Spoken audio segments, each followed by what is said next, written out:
সহকারী শিক্ষক এন্ট্রি পদে 11তম গ্রেড প্রদান, শতভাগ বিভাগীয় পদোন্নতি এবং উচ্চতর গ্রেড প্রদানের জটিলতা নিরসনের দাবিতে আন্দোলনের ঘোষণা দিয়েছে প্রাথমিক সহকারী শিক্ষক সংগঠন ঐক্য পরিষদ।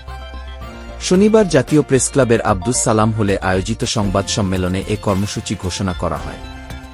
সংবাদ সম্মেলনের সভাপতিত্ব করেন বাংলাদেশ প্রাথমিক শিক্ষক সমিতির সভাপতি আনোয়ারুল ইসলাম তোতা।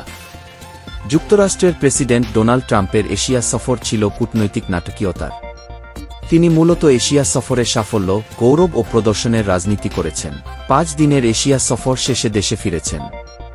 ক্ষমতায় আসার 9 মাসের মধ্যে এটাই ছিল তার সবচেয়ে দীর্ঘ বিদেশ সফর। দেশে ফিরেই তাকে জটিল অর্থনৈতিক পরিস্থিতি ও দীর্ঘায়িত সরকারি অচলাবস্থার শাটডাউন মুখোমুখি হতে হচ্ছে। তবে এশিয়ার 3 দেশ ঘুরে আসার সময় নেতারা তাকে উপহার ও রাজকীয় অভ্যর্থনায় ভরিয়ে দিয়েছেন।